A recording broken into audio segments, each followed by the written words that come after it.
I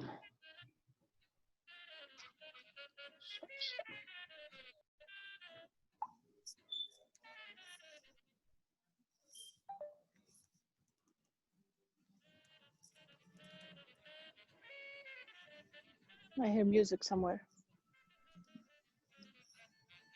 All right, does it show, are all of our participants in the room? Yeah.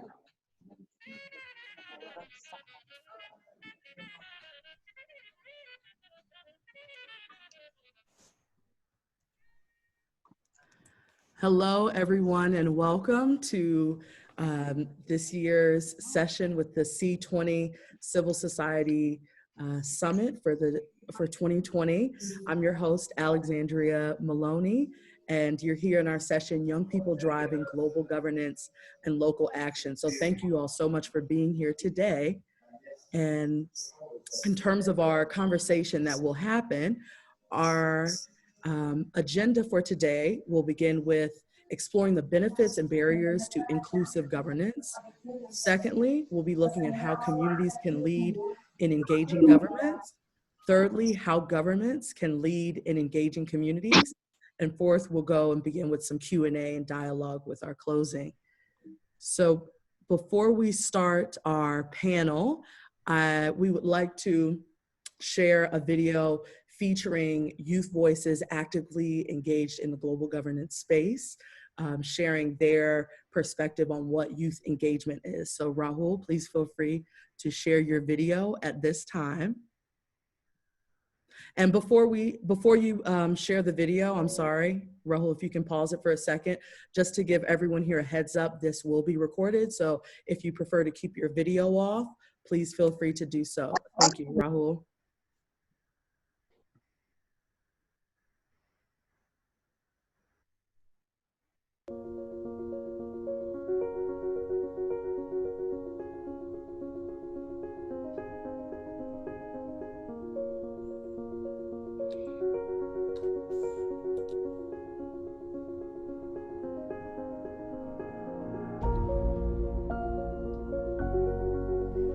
For me, youth engagement in global governance must be significant and widespread.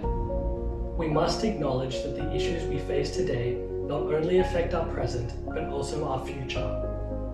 We must keep informed and participate in government, sending a signal to our elected officials that the status quo is inadequate. Sitting on the sidelines will not meet this moment. We must mobilize at a local, national, and global level to actualize the change we want to see in this world. Hi, my name is Rahul Pallan. I'm one of 4 Canadian delegates to the Y7, official engagement group to the G7. Civil society has an important part to play in amplifying the issues and concerns of young people around the world. Indeed, we have the institutions, we have the communiques, we have the declarations, and we have a renewed sense of purpose in the international community. But what we need is civil society to fill in the gaps between government and communities around the world. Young people have an important part to play in bridging these arenas and in making sure that the policy initiatives that are taken ahead are sustainable and inclusive. For youth desire nothing more than an inclusive and stable world for the future. Young people can contribute to this by sharing our perspectives and having a meaningful and permanent place at the table. And we thank the C20 for this opportunity. My name is Jennifer Zhang, and I'm the Executive Director of The World is Watching, a global coalition that aims to help end systemic racism in the United States. I am also a student at Columbia University. To me, global youth governance means involving young people at every step of the decision-making process and taking our ideas seriously. My name is Rory Munshine, and I'm the Director of Civic Engagement and Strategic Diplomacy at the International Association for Political Science Students. In honor of the 75th anniversary of the United Nations and the C20, I really do want to encourage young leaders to think about ways they can advance the global goals on the local level. Hi, my name is Chinedu Nwokeafor, Forbes 30 Under 30 scholar, as well as a member of The World is Watching, BLM. I am thankful for the Kingdom of Saudi Arabia for allowing myself and my colleagues to join you all this year for the C20. When we think about our topic this year and as it pertains to youth governance, I like to keep the question open. We live in a globalized world, and what we're here to learn is that my definition isn't your definition, and yours isn't mine. But where can they meet in a common ground? I know when it comes to youth governance, it's all about at least letting all voices be heard, no matter where they come from. But what matters to me the most is, what do you think it means? Thanks. My name is Alexandria Maloney. I'm the president and co-founder of The World is Watching, a global coalition in support of the international Black Lives Matter movement. It is with excitement that we will be leading an important conversation on youth engagement and global governance this year at the C20 Summit, the official civil society engagement group of the G20 hosted by the Kingdom of Saudi Arabia. Youth engage with global affairs in many ways: civic participation, social media, and most importantly, youth empowering other youth. Those who are most vulnerable to global crises, change, and policy are also youth. It is our responsibility and the responsibility of our governing bodies to do things to ensure that these voices are being heard, such as including youth advisory councils or delegate roles, with an intention of including diverse youth voices into these bodies to ensure that issues most critical to youth are included in the policy-making process, as well as given an opportunity to bring some solutions to the table. Hi, my name is Mojan Zibapur, and I was one of the delegates and the comms coordinator for the Y7 2020 Summit this year. This year, we obviously had a fully online summit, and I was on the peace and security track. One of the elements and the issues that were nearest and dearest to my heart and of my delegation as well was inclusion, diversity, and the mention and recognition of Indigenous communities. So we made sure that those were being recognized both within the Communique and the summit. Our voices matter. Hello, my name is Sharnice Rollins, and I work as a liaison for the coalition The World is Watching. What youth governance looks like to me is participation and activism, taking our part as youth in society, taking on these roles of actually making change, affecting change, making sure we're a part of the conversation, making sure we're working towards resolutions to make this world a better place.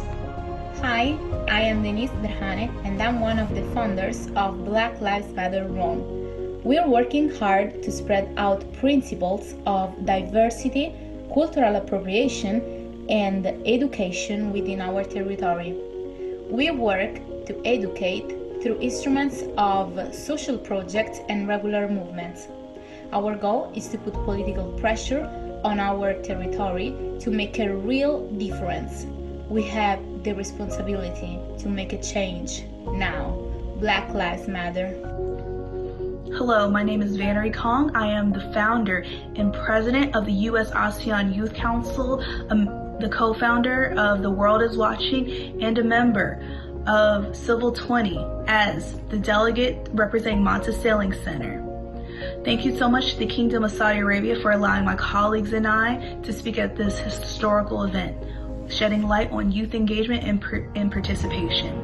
Enabling the engagement of youth in formal political mechanisms does increase the fairness of political processes by reducing democratic deficits, contributes to better and more sustainable policies, and also has a symbolic importance that can further contribute to restore trust in public institutions, especially among the youth. Moreover, the vast majority of challenges humanity currently faces, such as the COVID-19 crisis outbreak and climate change, require concerted global action and meaningful engagement and participation of young people to be addressed effectively. Thank you.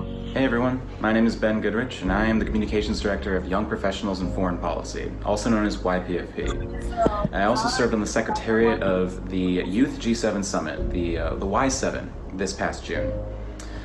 Youth engagement is incredibly important because now more than ever, young people need to have a voice, a say into decisions that affect the world that one day we will all inherit.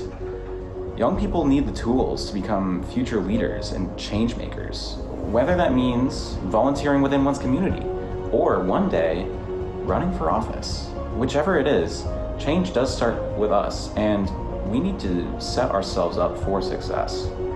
Thank you very much. I hope you have a great rest of your summit. Effective youth engagement in global governance requires expanding what it means to be a youth leader. validating that every young person can play a role in driving local action, and that every young person has gifts to meet this moment. It means shifting youth engagement as a nice to have to a must have. It means honoring stories and understanding that young people understand these tough global issues because we are affected by them every day.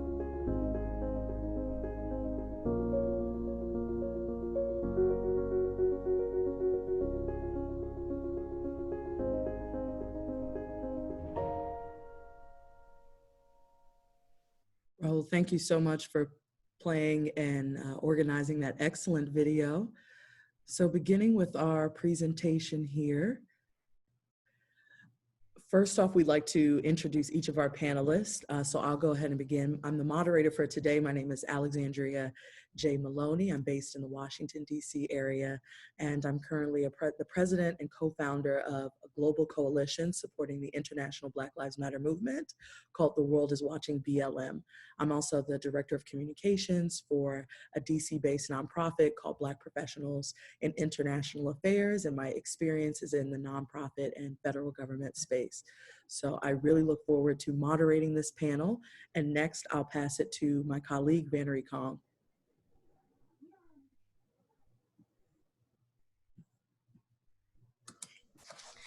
Hello, everyone. My name is Vannary. I am the founder and president of the U.S. ASEAN Youth Council, and I'm also a Civil 20 delegate representing a Vietnam-based organization called Manta Sailing Center that focuses on indigenous rights and sports diplomacy and climate change. Thank you. Thank you, Vannary. Rahul? Hello, everyone. My name is Rahul Pallan. I am one of Canada's Y7 delegates to the G7. I am a member of a number of youth engagement groups to government and civil society, and a master's candidate at King's College London, and I'm really excited to be here with you all today. Thank you, Rahul. Sharnice? Yes, hi, my name is Sharnice Rollins, and I'm a former student delegate for the World Summit of Nobel Peace Laureates for Italy and Merida. I'm also a liaison for the coalition The World is Watching. Thank you. And last but not least, Chinedu. Good morning, good evening. I greet you in the words of Assalamu alaikum to the Kingdom of Saudi Arabia and all of our guests. My name is Chinedu Nwokeafor, a recent graduate with a master's in project management. I am a Forbes 30 under 30 scholar, as well as a student representative of the Coalition of Equity and Excellence in Higher Education here in Baltimore, Maryland. So if we can begin, Rahul, if you'd like to lead with sharing the context for inclusive governance with us here. Of course, thank you. And so when we're talking about inclusive governance, I really wanted to make sure that we were framing the discussion that we have today. And according to the UN Department for Economic and Social Affairs, it really is talking about a paradigm shift in governance that emphasizes and facilitates inclusive approaches to decision making. And what that means is making sure that we are including absolutely everybody within society in order to make informed decisions for the future. It's about cooperation and partnerships and creating a synergetic relationship between government and the communities that government represents. So that means institutions and leaders at all levels of government and public administration need to focus on people. Thank you, Rahul. And next, we will do a brief overview, kind of setting the stage a bit on what are the benefits and the barriers to inclusive governance. So Vannary, if you would please share with us the benefits to inclusive governance and let me know when you're ready for me to go to the next slide. Of course. Thank you so much, Alexandria. Benefits to inclusive governance. When examining the benefits of inclusive growth, the public sector has an important role to play with respect to inclusiveness of the public sector itself, the inclusiveness of the policymaking processes, and the inclusiveness of the outcomes that governments seek to promote. Our first point is that policy that accounts for the needs of all citizens in an effort to create sustainable framework to approach major policy decisions. Our second point is inclusive policy is sound economic policy on the inclusive of women alone, according to the United Nations Women, increasing female employment rates in the OECD countries to match that of Sweden could boost GDP by over 6 trillion USD. Our third point is that governments that have concrete plans for real action are more likely to achieve the SDGs. As an example, Canada considers inclusive governance to be fundamental to long-term sustainable development and is taking steps to include all citizens in its formula for the future. Thank you.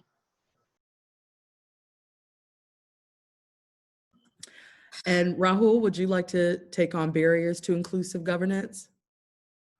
You're muted. So I am. And so when we're talking about barriers to inclusive governance, one of the biggest things is that people do not feel that they have a place at the table. It's about making sure that citizens know that they can leverage their voices when taking part in conversations with government and with decision makers and policymakers. Individuals outside the halls of government may lack technical know-how, but as citizens and members of our communities, we can share stories and perspectives that can really help shape more inclusive policy frameworks.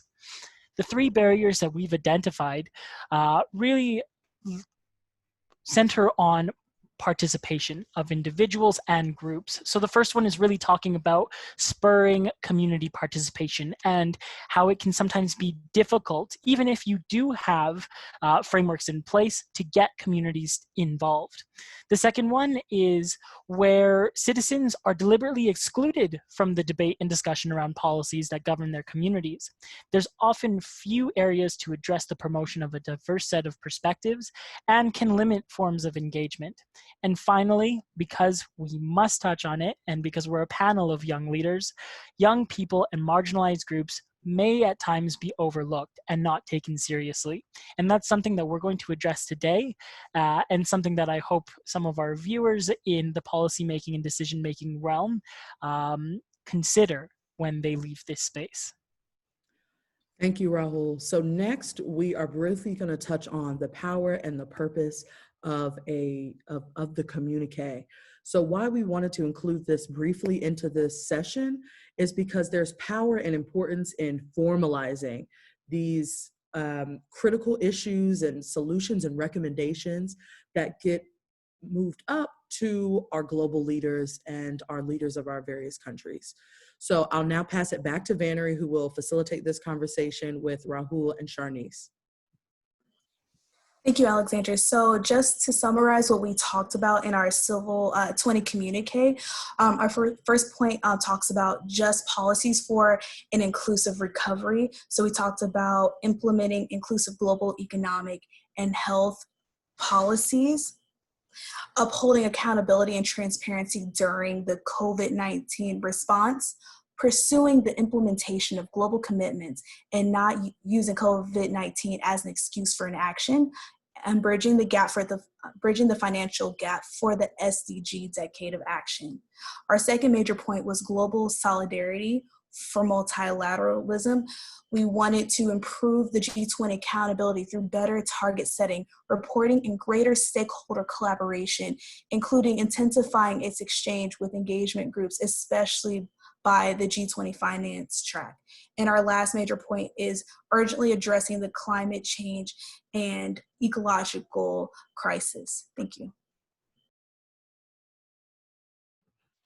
And next, Rahul, if you'd like to speak on the Y7 Communique.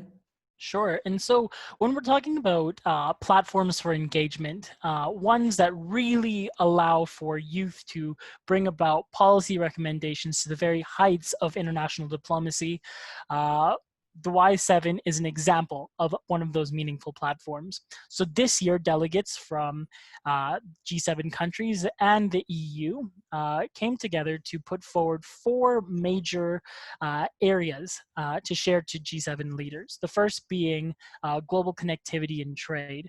And in this area, we really wanted our leaders to take ambitious multilateral action, not only to promote free trade and show solidarity, but really connect the developed and developing worlds.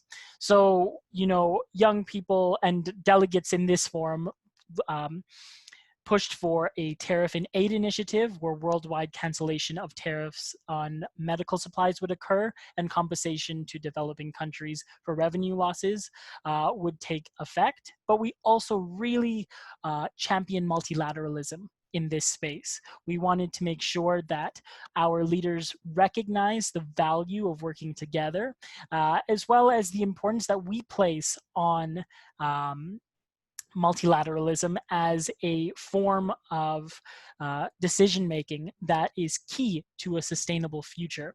We also touched on jobs and education, of course. Those are cornerstone youth issues on the global stage, calling for more inclusive environments and better access to the digital age and digital tools to decrease the digital divide between developed and developing nations, as well as touched on non-traditional areas within peace and security to develop better disaster mitigation strategies, as well as build free and secure cyberspaces.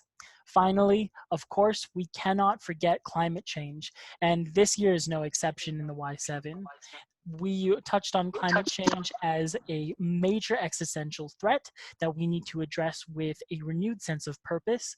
And our delegates did a really good job of framing the issue in manageable ways that would have concrete policy actions into 2030.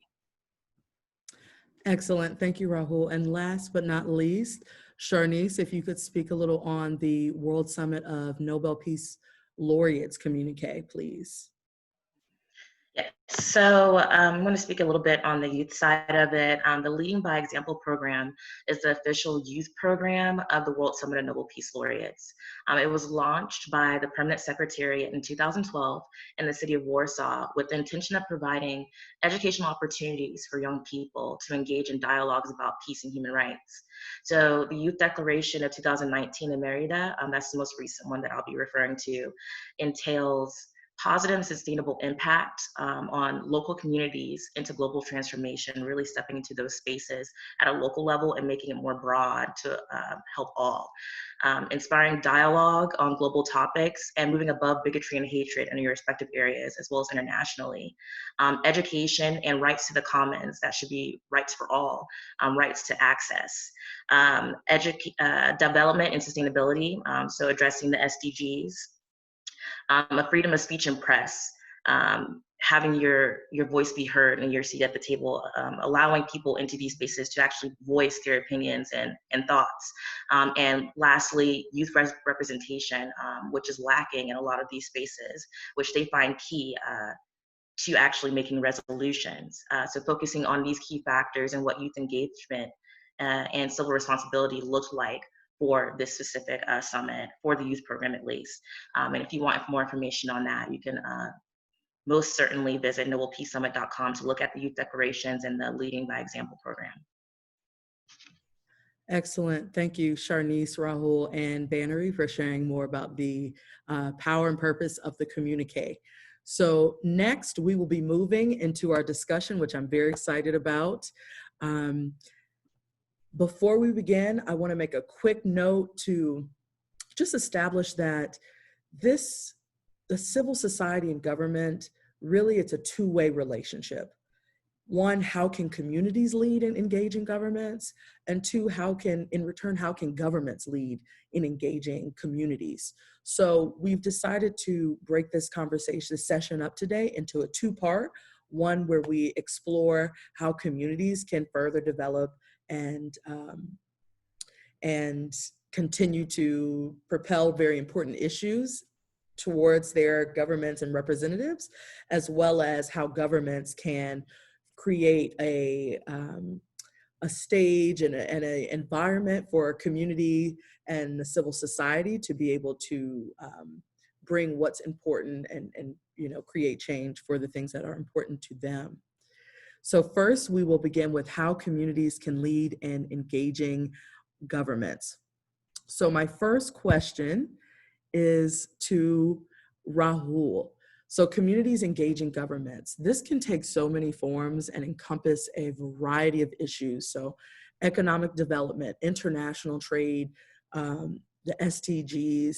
How do communities of varying generations contribute to some of these conversations and policies? So you briefly shared earlier your work with the Y7 Communique, an excellent example of how individuals can engage in the global governance structure. So please share more. Sure, thank you so much. And so when we're talking about how different communities of varying generations can contribute, it's really talking about an intergenerational dialogue, ensuring that no one is left behind, whether you are technologically savvy or just starting off in your area and field in school. I think that it is really important to touch on the fact that we're in it together, and that when we are faced with dilemmas such as the COVID-19 crisis, we are faced with an environment in which we are starting to highlight a lot of the shortcomings within policymaking around the world. It is a fact that we need to deal with climate change. Last week in the General Assembly, the Secretary General named climate change and COVID on par as being some of the most major issues that we need to tackle today. We can't forget our problems. We need to come together with renewed purpose to solve them.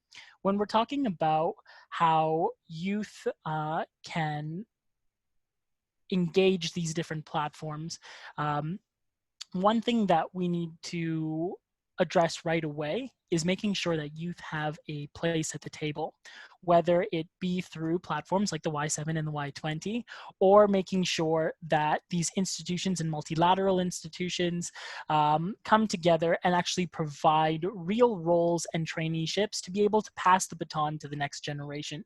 And so these are all things that we need to take care of. But at the end of the day, it's all about intergenerational dialogue to really make an inclusive picture. Absolutely, Rahul. Thank you. And that brings me to my next question to Vannary. So in tackling issues, and you mentioned it briefly earlier, but pertaining to access and the digital divide, what role does civil society, and particularly younger generations, have in bringing some of these solutions to the table? If you could also include your thoughts on inclusion of the Global South and underrepresented communities, that would be great. Thank you.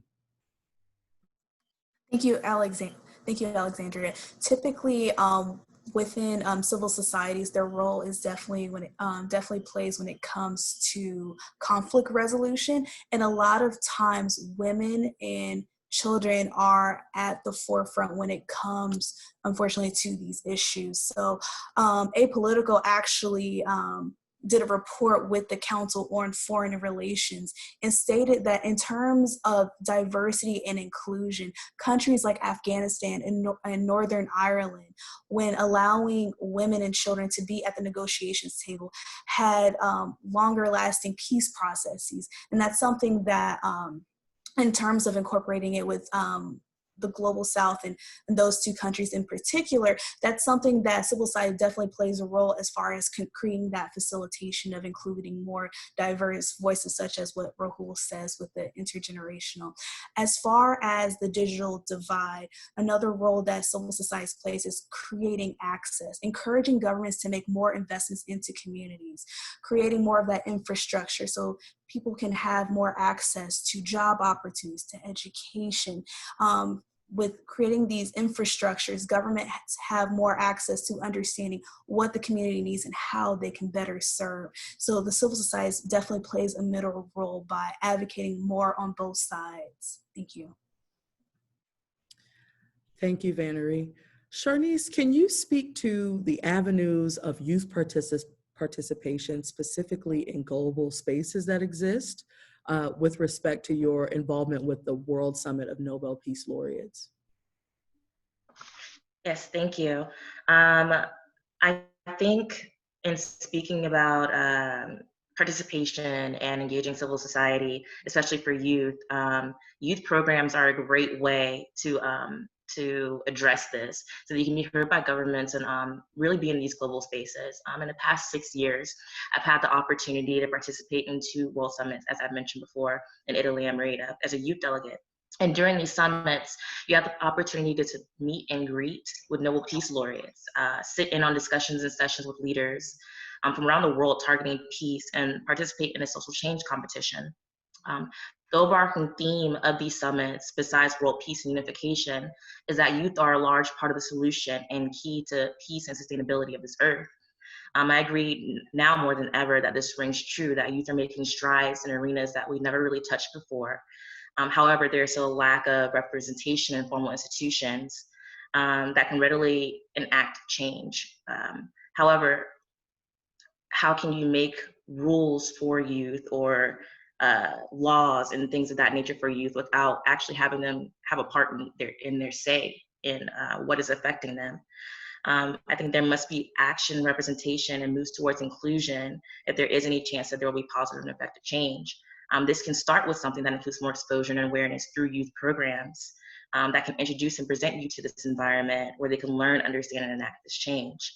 They can network and make these lifelong connections that can set them into a space that they can take on way bigger issues, not just for themselves respectively, but internationally. It gives a bigger scope of issues like war and terrorism to environmental issues, child marriage and trafficking. Allowing young people to engage in these spaces is what youth programs can do. Allowing them to have their voices heard by their governments and by world leaders, and actually engaging with them, which I think is very difficult for anyone of our age range, in the youth range, to do, is to actually have conversation with these kinds of people in these governments. So if your interest lies in this, of course, as I mentioned before, NobelPeaceSummit.com, you can learn how to be a part of that kind of youth program.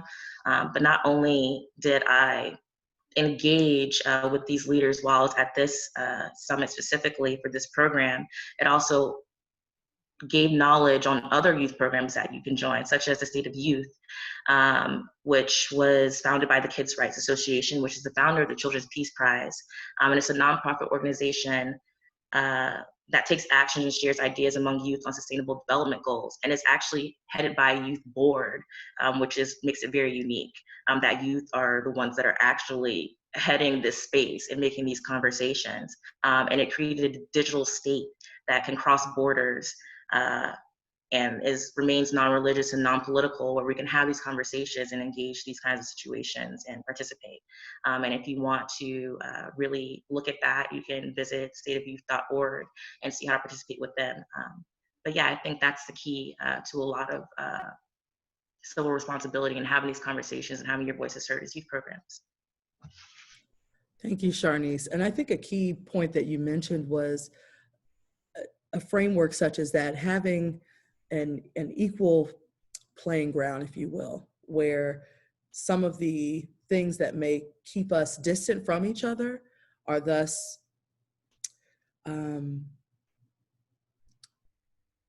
included in a way that allows people of different backgrounds to even be able to come to the table, is what I'd like to say. So thank you for sharing that. Next, my question is to you, Chinedu, and it is in regards to local action. So historically, we have seen many global social movements led by relatively young people. So can you share some examples in your own experience where local action actually led to policy change, and how can other young people do the same thing? Thank you so much, Alexandria, for that opportunity.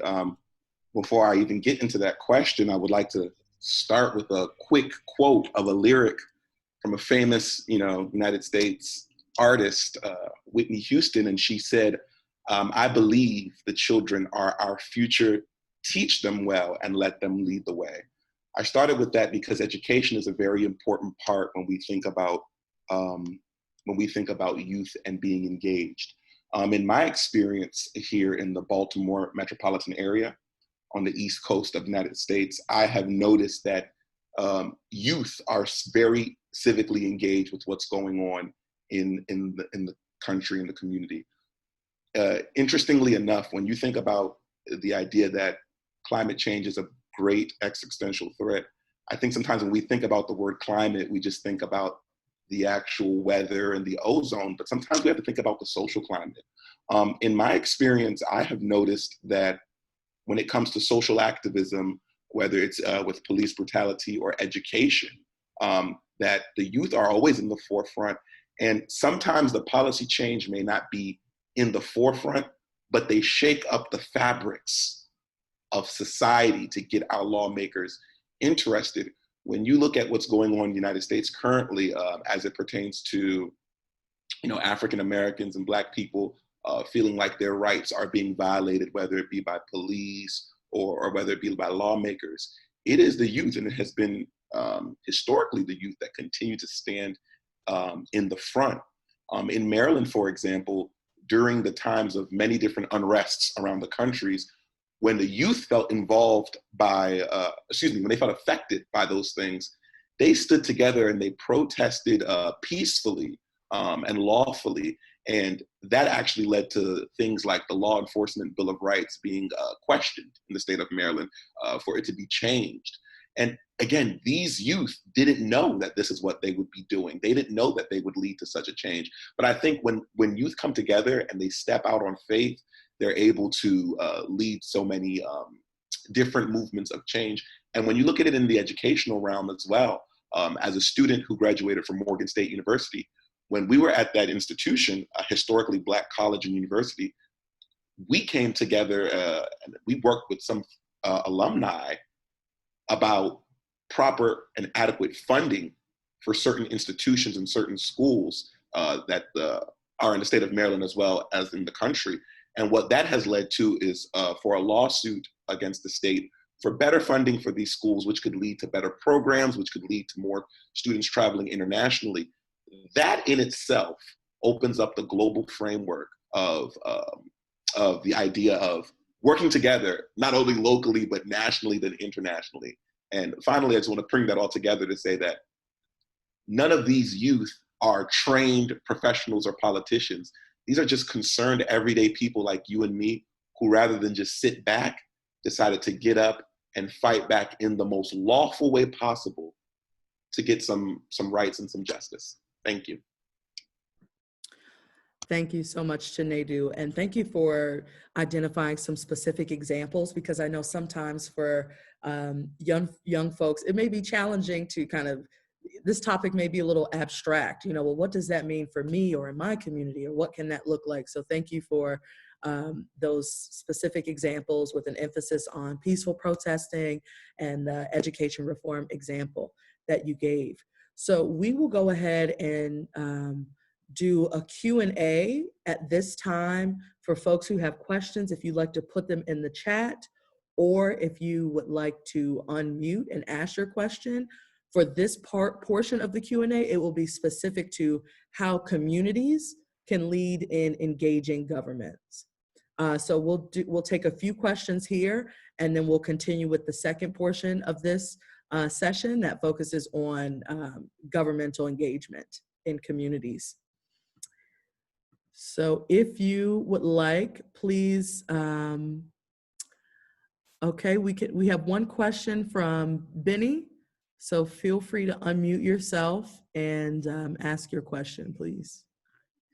Thank you so much for letting me participate. Unfortunately, I came a little bit late because I was busy.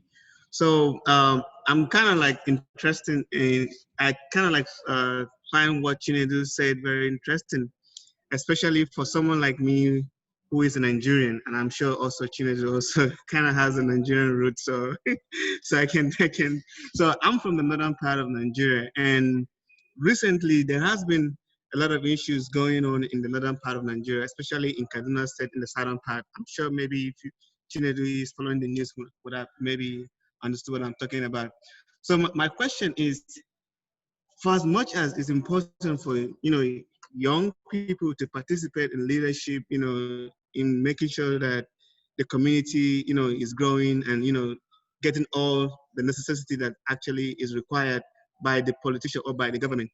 It's always a little bit difficult for communities like Nigerians or Nigerian communities to find such activities taking root although I'm a Nigerian, I have not been in Nigeria for about 6 years now, because even though I'm not, but it's always a matter of concern to me to see that when you try to make a move as a young person, right, in Nigeria, they always find a way to shut you down or to silence you down. So my question to the group is that, what are the strategic, maybe ways that a person of my caliber from Nigeria, what are the maybe legally or strategic ways that you could advise people like me who are from Nigeria but want to make an impact, but then the system sort of find a way to silence you down and even threaten your life. And in some cases, even you can even lose your life or go to jail. How can we, or what advice do you have for us that we can use to actually be beneficiary to us? Another thing again that I also want to raise again is that places like Nigeria, you find that there's a lot of social injustice going on, especially human rights violations really taking place there. If you are a gay person or a lesbian, you don't have the right to express yourself. So all issues like that for me, it's boring and daunting, and again also disturbing that young people don't have a say at all in the leadership. And when it comes to politics or it comes to campaigns and all of that, they are fully involved in the whole system. But then when it comes to decision making or voicing out their opinion and maybe bringing it into consideration and maybe making, maybe like reforming policies in order to improve the society, you don't see that happening. Young people are always silenced in the office. And most of the people who are leading are usually older people, and their agendas are usually not in favor of the younger generation. So what advice do you have for someone like me? Thank you so much, Benny. I know that Chinedu is jumping to answer this question, but I want to give our other panelists also an opportunity. I don't know if Rahul wanted to add any points. So Chinedu, I'll go ahead and pass it to you. Well, my brother, I thank you for that amazing question. I think Nigeria is a very specific situation that's difficult, and many other developing nations in Africa are similar to Nigeria. One major issue that I could say that youth could do in Nigeria is to study the history. More or less, a lot of the leaders in Nigeria that are currently leading or currently in office, at least the high-ranking ones, when they first got involved, they were youth. One of Nigeria's first democratically elected president, Olusegun Obasanjo, he was a general in the military, and he was much younger when he got his start. I think sometimes because we live in a digitalized world where we're able to see solutions on a global scale that are solved quickly, we think that if we fight for a day or if we strive for a moment, that we should see that solution in that day. A solution is an ongoing, long-term process. I think one very important thing that youth should do in Nigeria is dedicate themselves to the work, because it's never ending. Even in a nation as old as America, some of the things that we're fighting for in America are aged old problems that were fought for during the civil rights movement and even before that. So Nigeria has a very interesting dilemma. However, there are those who are making moves. When you think about Showore, in Nigeria, the young activist who leads the Revolution Now movement in Nigeria, I think a lot of his success comes from him doing this year after year after year after year. Although I'm not in Nigeria, what I could advise you as somebody who is living in the diaspora, if you will, is to form coalitions within the Nigerians that are around you, because we are in different countries to get educations for better lives, so on and so forth. But if we follow, for example, what the Chinese have done, the Chinese came to America many years ago. They came, they got education, they stuck together, and then they came back to help to build their nation. In the same way, Nigerians can do the same. We go across the world and we develop these different countries and become very successful. It's very important that we form our coalitions in these different diasporic countries and bring that back to the people who are on the ground. Because you and I may not be able to make that change directly in Nigeria, but what we can do is we can give that, that handoff and that expertise to those who are on the ground. So that's the advice that I give you, my brother. Thank you very much for that response. We have another question here in the chat from Florencia. Her question is, from the Global South, how can we make room at the table when we are always the least listened to? So I think Vannary may be, this question maybe you should take this one, I think. Of course, thank you so much, Alexandra and Hola Florencia. Some insight that I can definitely share with you. As far as civil society organizations, definitely making sure you tap into what's around you, including schools, universities, advocacy groups, professional organizations, churches, and cultural institutions. So one of my recommendations are, when it comes to your interest in civil society, because there is a broad range from climate change, human trafficking, figuring out what is your passion, what gives you that breath when you wake up in the morning, and looking up what organizations can I join that's from the northern CSOs,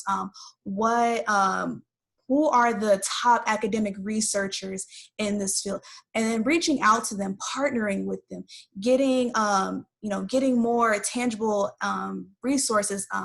For instance, I know that within the United Nations in particular, such as the UNFCCC, the United Nations Framework Convention on Climate Change, they do allow civil societies to register as an observer, and when they do put out frameworks and events, there's starting to be a lot more participation for civil societies to get more involvement, especially within the United Nations, to create that advocacy. Make sure, as far as when you're with if you're with the civil society in the Global South, to also partner with other civil societies that are around you, making sure, because like I said too, as one of my dear mentors, Ambassador Abercrombie Winsley, once said, change happens in waves. So when you're partnering with numbers to champion a cause, that's progressing forward towards the Sustainable Development Goals.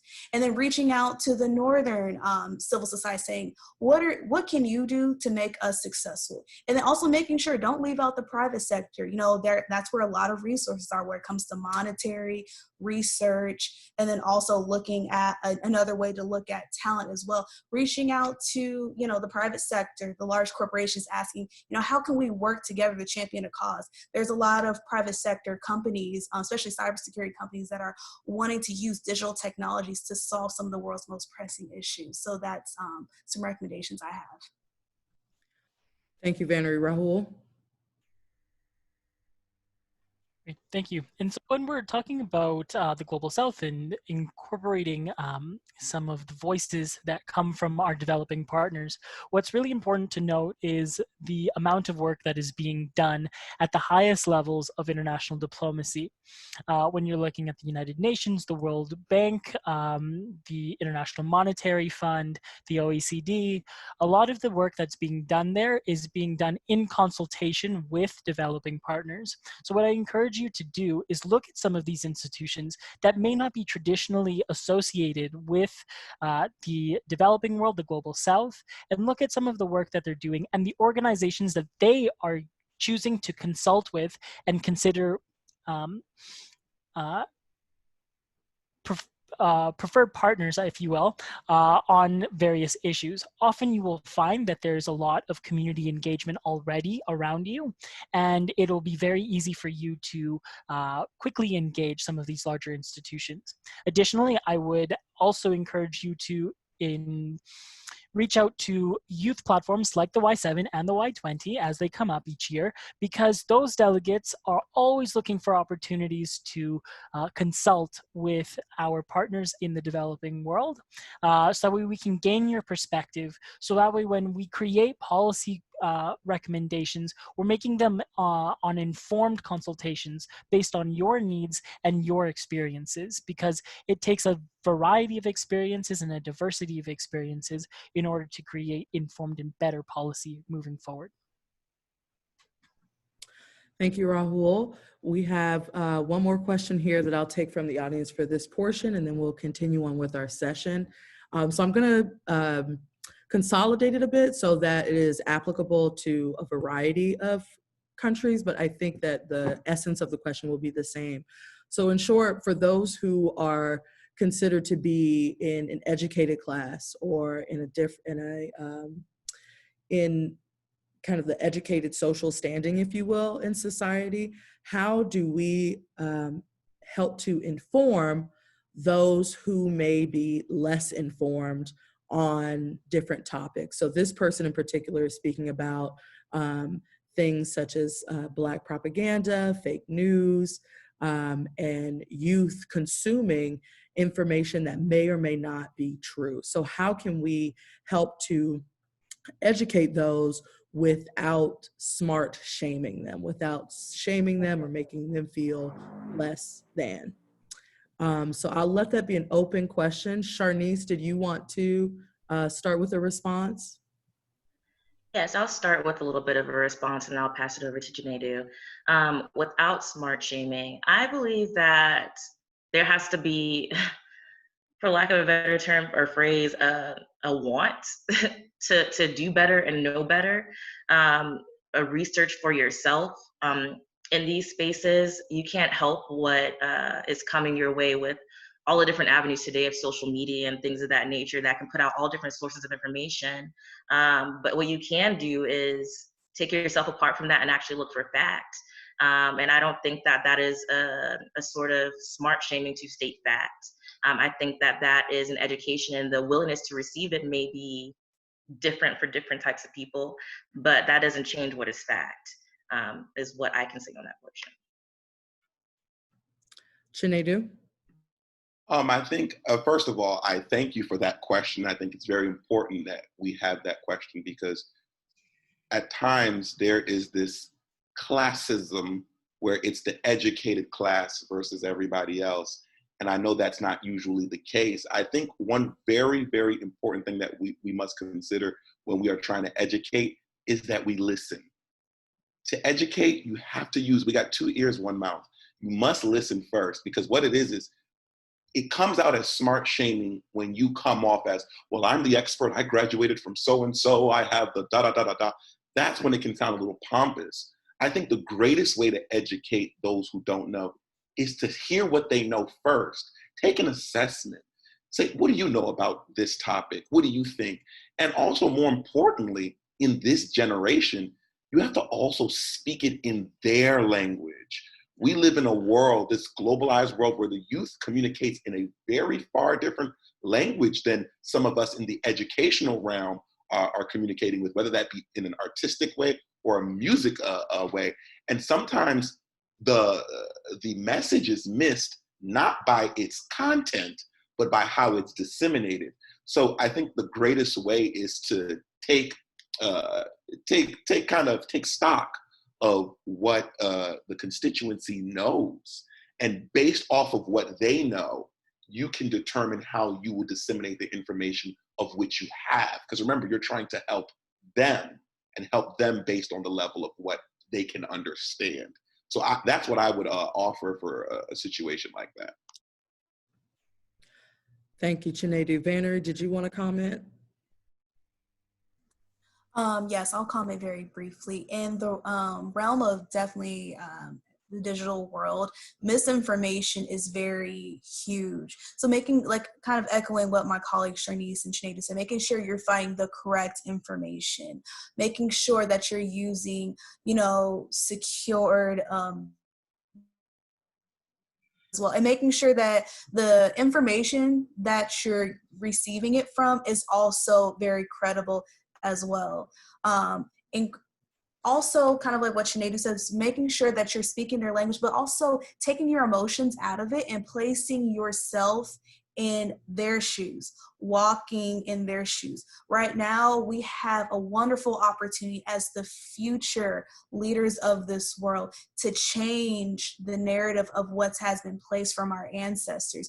We have a wonderful opportunity to create so much wealth and knowledge and healing in this space. And right now we're having to, we're progressing forward and we're healing from the traumas of our past. And in order to progress forward and create innovation and change, we must break down these barriers that we hold, that we've inherited from the past generations in order to move forward. There's so much untapped talent that we have yet to access because of these barriers that have been that we must do in order to progress. Thank you very much, Vannary. So at this time, we'll go ahead and proceed to the second portion of our session, discussion around how can governing bodies lead in engaging communities, specifically on this discussion of young people driving global governance and local action. So the first question that I have here is for Rahul.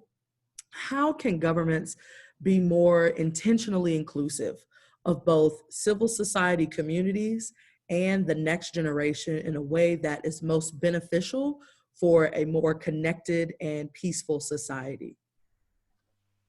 Thank you so much for that question. It was perfectly summed up last week in the third annual EU Youth Work Conference when the German Federal Youth Council framed the future policy dialogue in a way that really resonated with me, and I know it does with a lot of young people, and that's youthless policy is useless policy. Meaning if we're not incorporating young people into the conversation, we're not having a conversation. It's a one-sided dialogue, and a dialogue that simply cannot sustain sustainable development and the inclusion of all the communities that we think of when we think about civil society.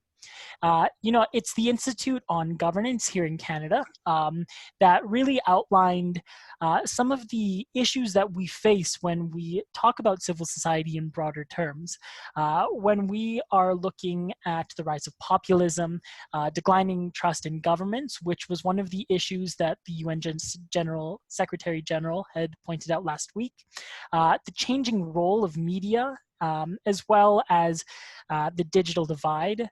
More and more people are looking to civil society as a trustworthy platform to get their information and to put forward their concerns. So when we're talking about how governments can be more intentionally inclusive of both civil society communities and the next generation, it's really about creating an open dialogue, and not only creating that open dialogue, but then taking action on what's being said. The UN Youth Envoy said in the plenary earlier this month at the UN General Assembly that we have the communiques, we have the declarations, we have all the frameworks in place, but what we need now is action. Oftentimes you see governments are saying a lot of the right things. They're saying all the right things here in Canada, and yet we are farther from the 2030 agenda meeting our goals than we were even last year. So it's really about holding our leaders to account, ensuring that civil society is that level trustworthy voice in being able to bring forward our concerns, but then also to tell youth and make youth comfortable in these spaces, make them confident in these spaces, and to ensure that when we carve out a place for ourselves at the table, that it is permanent and long lasting. It's not a one-off, it's not a box ticking exercise. It is our place at the table that we will pass on to fellow youth moving forward. Absolutely. Thank you, Rahul. And like you said, accountability is key. What an important point. Thank you so much. So the next question I'll ask will go to Vannary Kong. Who will drive the initiatives to encourage young people to create their own civil society organizations? And who will provide the necessary guidance for them to succeed? Can the government be that support or guidance in some capacity? Is it other civil society organizations? Yes, thank you so much, Alexandria, for this question. It's definitely important. I think in terms of driving change, like what my colleague Rahul says, and going more towards the Agenda 2030, everyone plays a role in making a change in this world. Everyone has their own individualized talent that they bring to the table. The role of who is driving change is on all of us. We all play a part, we all play our role. Now, to go into the individualized of who can bring what talents to the table, I'll emphasize it even more. For the roles of universities and libraries, providing that educational background of what has done in the past. For instance, in the civil rights movement, you had student organizations, you had the Freedom Rides that some of us from the United States have learned from the civil rights movement about young people driving that change to include to include integration, equal rights here in the United States. So having that educational background is also important. You don't know where you're going if you don't know where you've been. Within the roles of professional organizations, for instance, our beloved Black professionals in international affairs, being under the leadership and being under the wing of those such as Ambassador Sylvia Stanfield, first African-American woman to a first U.S.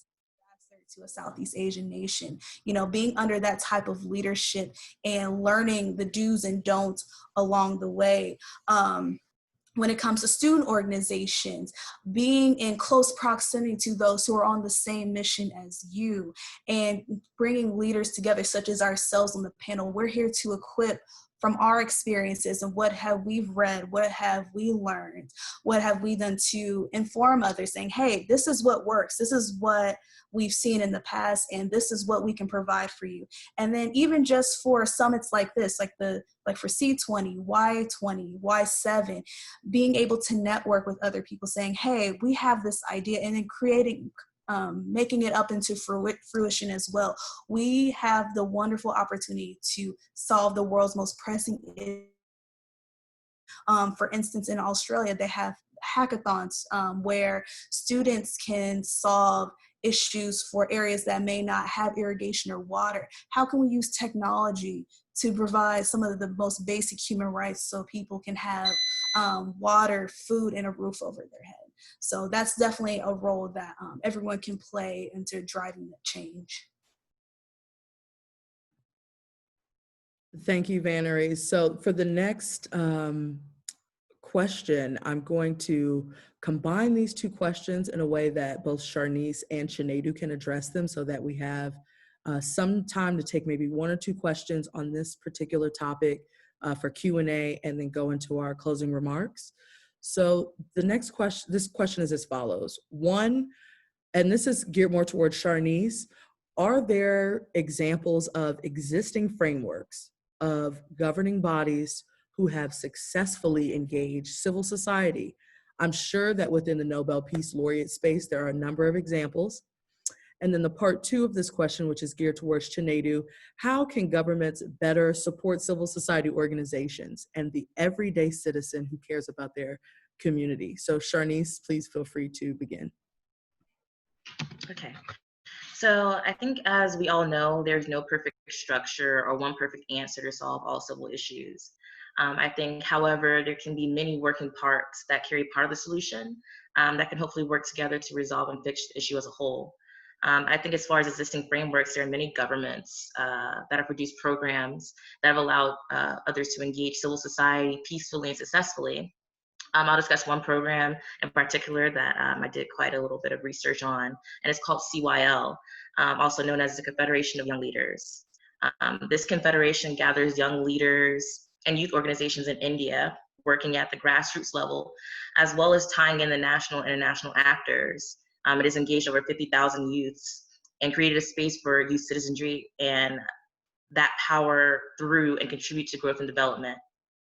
This confederation, it was formed under the former Prime Minister of India. It works closely with the government, foreign missions, and different departments, creating opportunities for youth and giving them a voice and a seat at the table with thought leaders, kind of like the summit does. but just more honing in on that specific region and interacting with international actors. CWILE is an institution that is charting and leading in the sector of public diplomacy, international relations, government, public affairs, and public policy. So it's covering a lot of realms, and that is youth. It has allowed for diplomatic dialogue between partner countries and fosters cooperation. And I think some of its engagements and dialogue with foreign missions have included countries and territories like South Korea, China, Czech Republic, Israel, Venezuela, Nepal, Nigeria, and a bunch of other countries. So I think the governance initiatives supported by the government of India and other programs born from this, such as the Indian Institute of Governance and Leadership, make this an excellent example for that question of really stepping into that, creating that framework, peacefully and successfully engaging civil society. Thank you. Thank you, Sharnice. And Chinedu, on how governments can better support civil society organizations and the everyday citizens of their community. I am a great proponent of education. I think education is very important.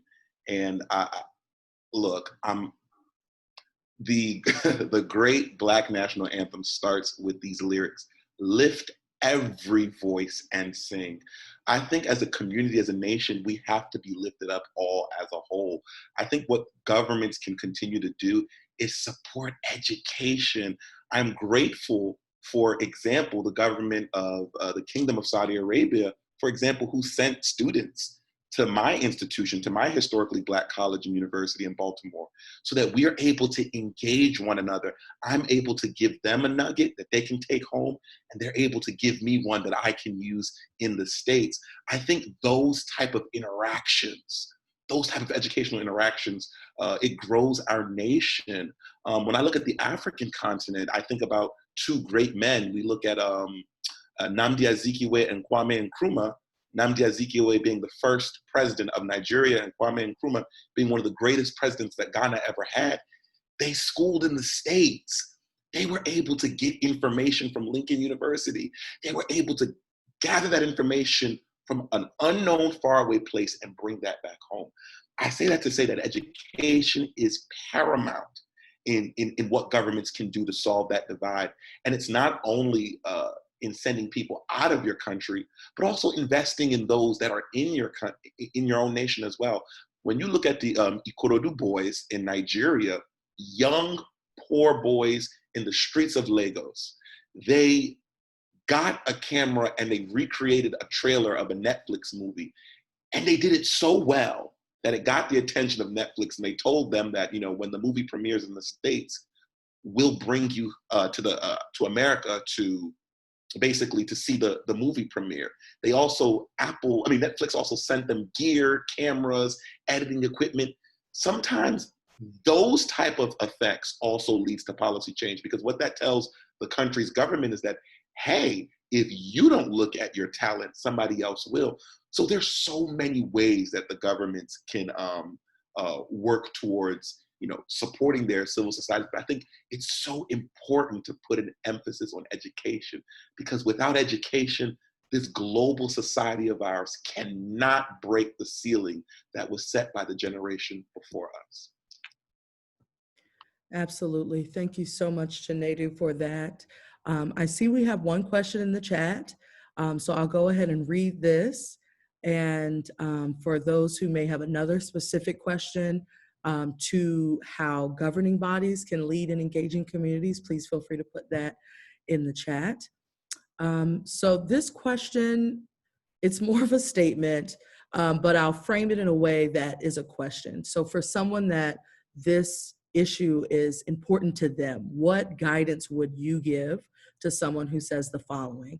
There's a basic human right that has not been mentioned: right to life. In some countries, the gender ratio is not normal because girls are not wanted and are killed at birth. So Rahul, I'll go ahead and let you pick this one up. Great, thank you so much. And so first of all, what I'd like to do is just take care of a little bit of housekeeping on the terminology here. I do not want to make this a debate on, choice versus pro-choice, all that kind of stuff. That is for a different forum on a different day. Today, though, I want to talk about how governments can engage communities to leverage data, science, to ensure that we aren't seeing these abnormal gender ratios. What my colleagues have talked about is the need for education, and that cannot be any more true when we're talking about this issue in particular. We need to start looking at our female colleagues, at our female family members, as contributors to society, contributors to our communities in their own right. They do not stand on the sidelines. They should not stand on the sidelines. They have much to contribute. They have much to say, and we need to be allies in amplifying those voices. My colleague Vannary actually had brought up a great point. Even in OECD countries, if we just uplift our female colleagues in the workplace to that of the levels of Sweden, we would create $6 trillion in the economy. And I don't want to make this a discussion about money and how women can create some sort of economic growth, because the science is there and that's very clear. I think that we really need to start looking at the fundamental rights of women. We need to say, much like Hillary Clinton once did, that women's rights are human rights, and that when we move forward, especially in communities that maybe look down on young girls or having a young girl, we need to challenge those perceptions from day one. We cannot let any moment slip, and we must ensure that we are creating positive thoughts and ideas around how to incorporate women rather than push them to the margins. I come from a culture where this happens. I'm of Indian descent, although I'm from Canada.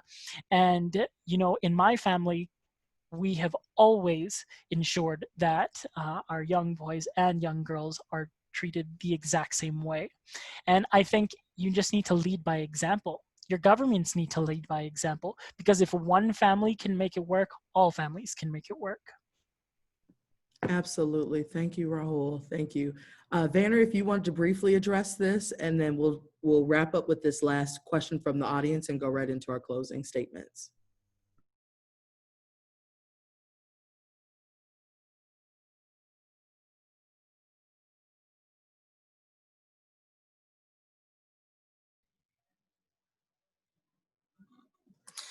My apologies, my internet temporarily went out. Can you please repeat the question? Yes, so I didn't know if you wanted to address the previous question that Rahul had just responded to in regards to gender and society and human rights briefly before we go into the final question here in the chat and then closing remarks. Okay, great. Yes, my apologies. In regards to Rahul, I definitely wanted to touch on this too.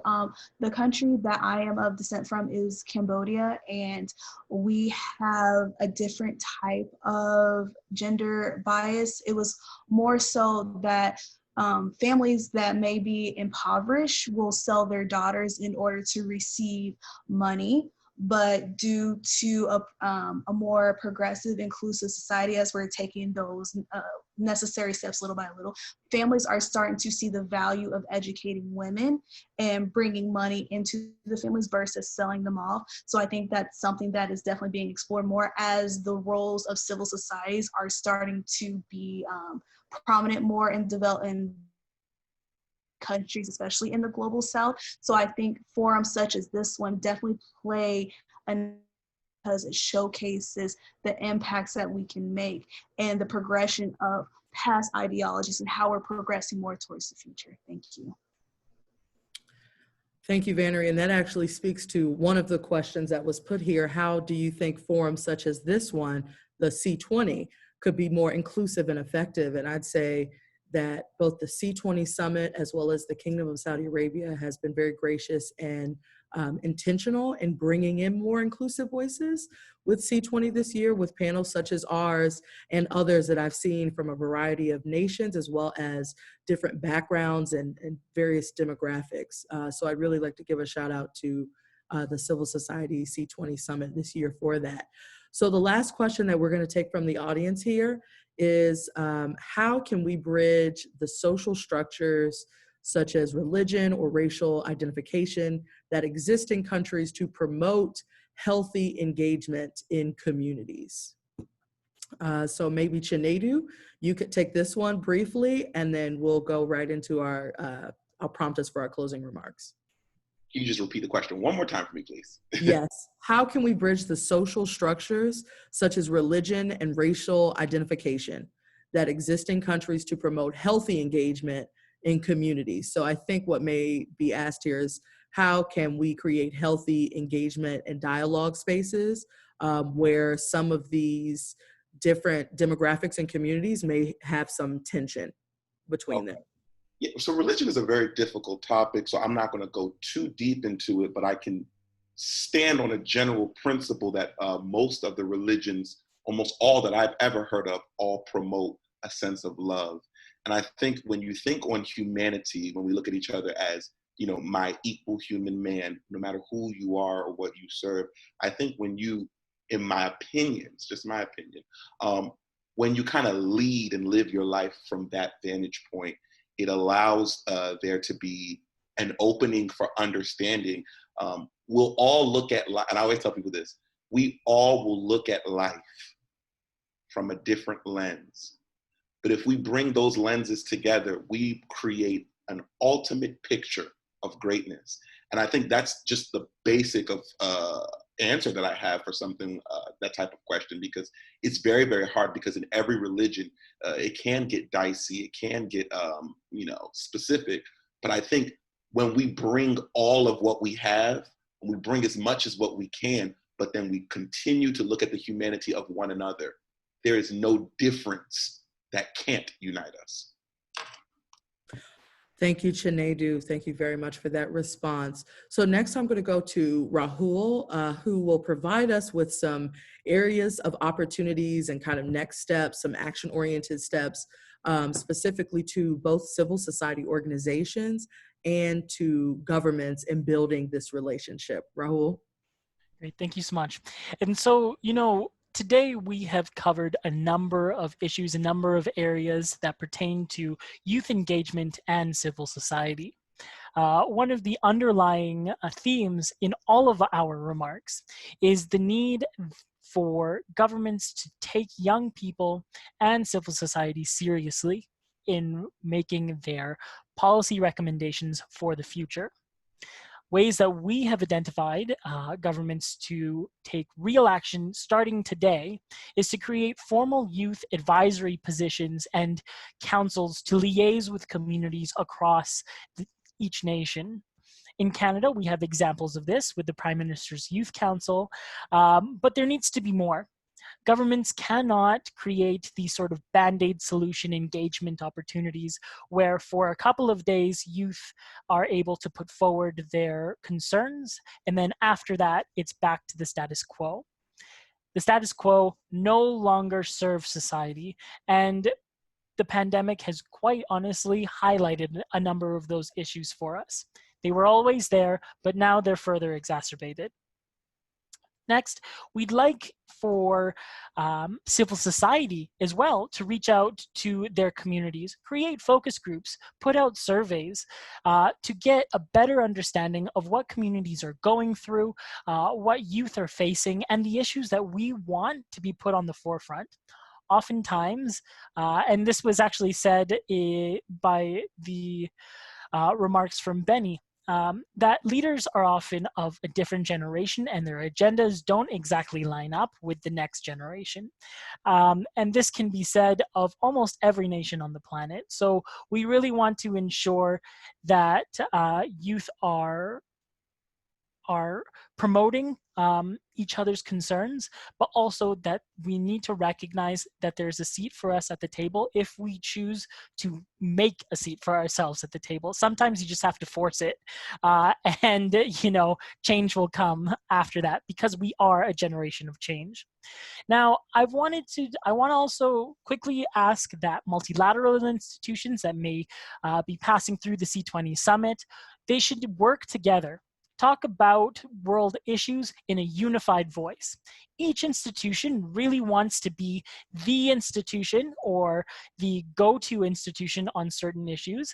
But what I think has ended up happening is there's a lot of overlap and a lot of competing voices. Everybody needs to bring what they do best to the table, and we need to tackle global issues unified as one. Now, for all the young people in the audience, we wanted to leave you with a few opportunities for you to engage the global platforms that we've talked about, multilateral institutions, and other areas for youth to get involved on the world stage. And so, of course, the first way to make your voice heard is vote. If you are able to vote in your country, if you are a citizen of a country where your vote actually comes into play, I encourage you to exercise that right. But beyond that, there are a number of major groups, such as the United Major Group for Youth and Children, that I encourage you to look into. It's open to all young leaders and concerned parties to put forward their thoughts on international policymaking as it pertains to youth.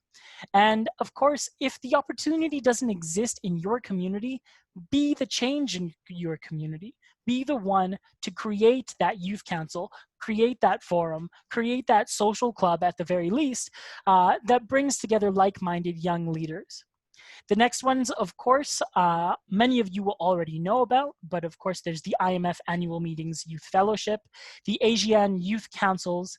I encourage you to look at the OECD's Civil Society portal, especially on their work for youth. And then, of course, there's also the opportunities and many opportunities to put forward your policy recommendations in hackathons. A number of organizations put forward these calls for youth policy recommendations. I'll say that even in terms of COVID recommendations, our team at the G7, where I was actually selected to be in the United Nations repository for COVID responses, specifically for youth. And there's opportunities for you to do the exact same thing. So if you want to reach out to me on LinkedIn or anything, or anybody on the panel today, I encourage you to do it, because we have a lot to share in this space as well. And I'm going to pass it back to Andrea so that we can all do our closing remarks. Rahul, thank you so much for all of that substance and next steps for folks to do a little bit more research on. So for our wrap up, if each person could give us one bit of advice, very brief, as we move forward, both to our civil society organizations and colleagues, as well as our government officials. So we will begin with Sharnice.